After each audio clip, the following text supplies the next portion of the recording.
What's going on, everybody? Thank you for tuning in to another episode of Nautical Narratives. I am your narrator, the one, the only, Mr. First Class. So, I pray everybody is having a wonderful weekend. It is a Saturday. We finally got a new director at my job, so we shall see how things play out from there. Lord willing, everything is fine, but we shall see. Either way, I just wanted to tell y'all a really, really quick story about the time that I missed two of the biggest crashes at the Daytona 500. So it's 2002 and I've made it through boot camp. I am now at my A school. Normally, Master at Arms A School would be in San Antonio, Texas.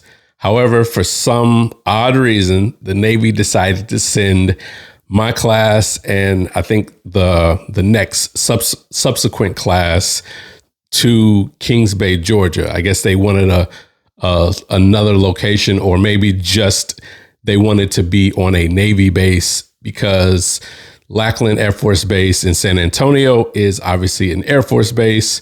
And so maybe they wanted us to have our own school and our own space, though not really the best place to pick Kings Bay, Georgia, because it is already a missile tech school.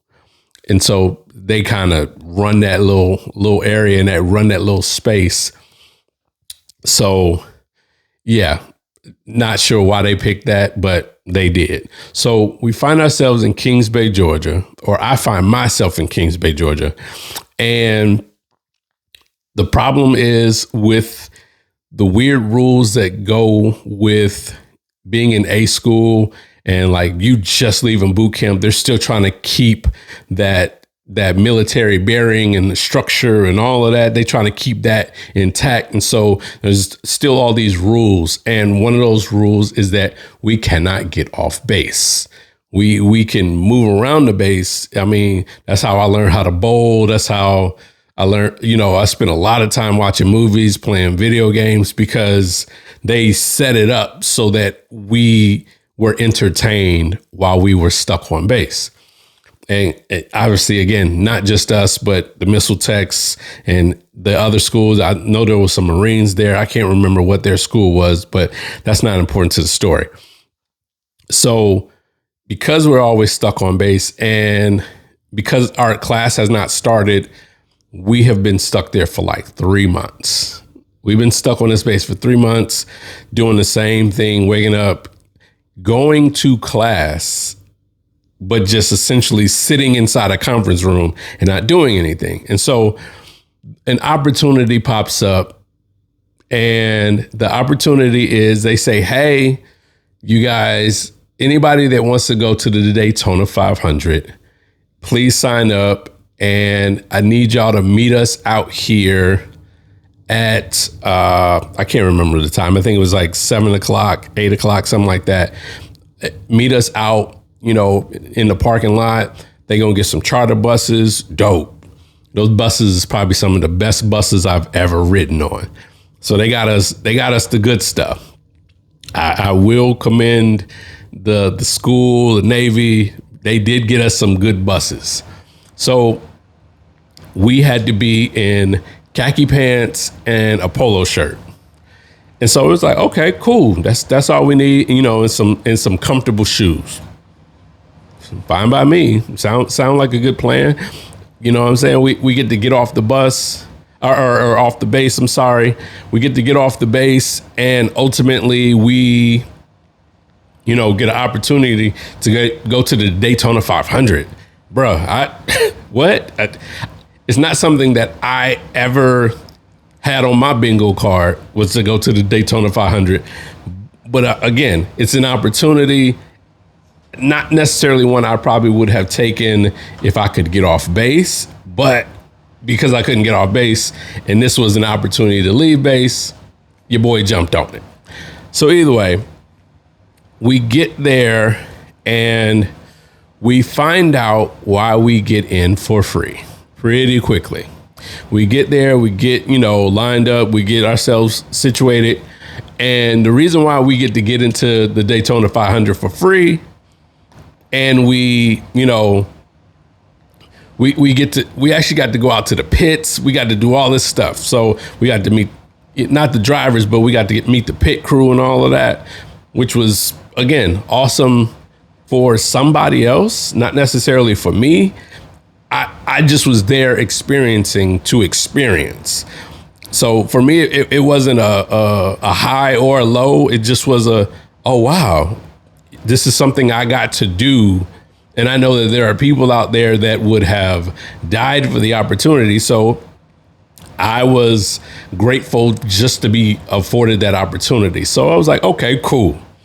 But again, find out why we're able to do all of that.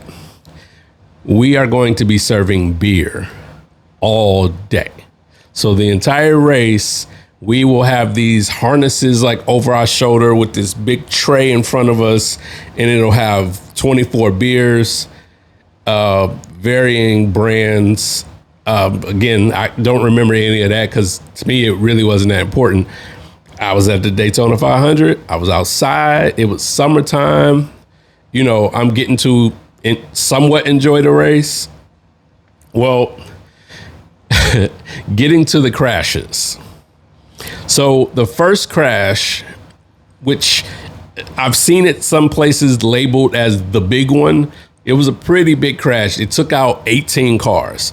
What happened was, the reason why I missed this first crash, or missed actually both crashes, is this. So serving beer, drinking water. And eventually it gets to a place where I have to use the bathroom. And everything in my gut is saying, don't leave because something might happen.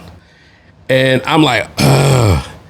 I'm fighting it. Finally, my bladder says, yo, listen, either you go to the bathroom or you're going on yourself, but you are going to go to the bathroom. So I was like, well, I guess I got to leave.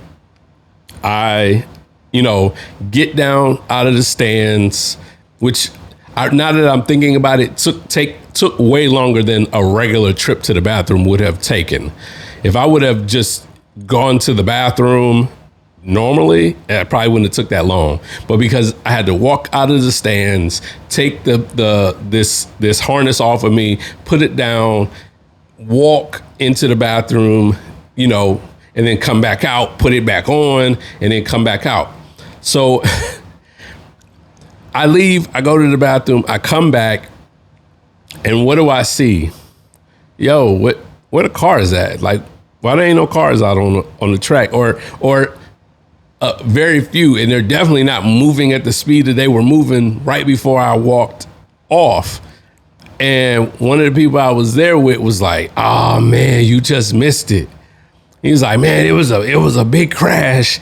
It took out a bunch of people."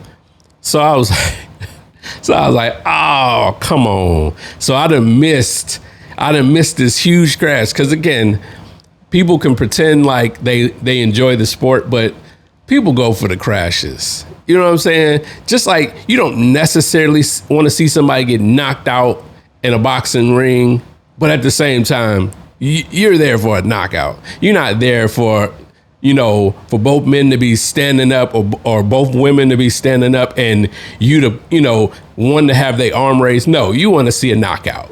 And so people go for the crashes. And unfortunately, I missed that one. And I was like, I'm back out there serving beer. The race is back on. Like I said, minus like 18 cars.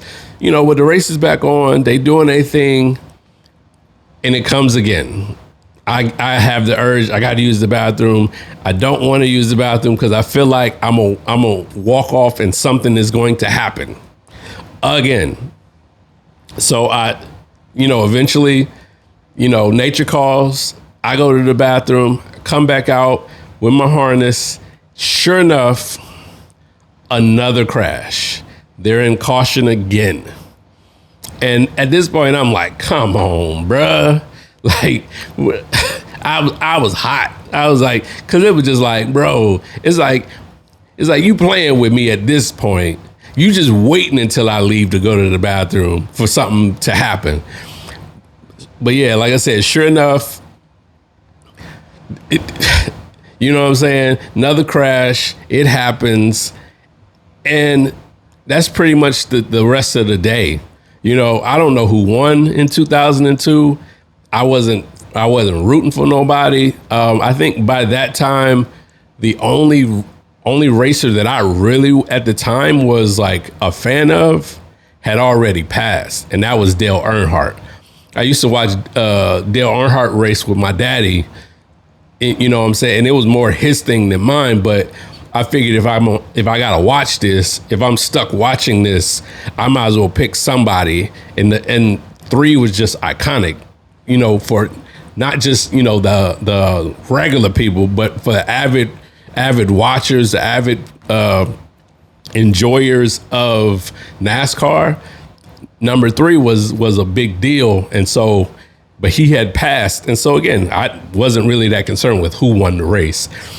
But again, that was pretty much how the day went. After that, pretty much exhausted, got back on the bus, and what normally is a 2-hour drive to get there was like a 5-hour drive on the way back. Like by the time we got back, it was dark outside. And again, I said this is the summertime. So you talking, or maybe it's spring. I don't know when the Daytona 500 actually is, but when it was that year. But it seemed like it was cooking out there.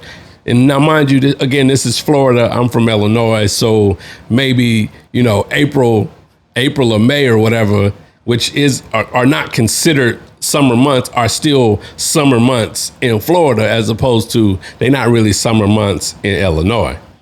But either way, with that being said, as always, fair winds, following seas, and I'll see you on the next one. Peace.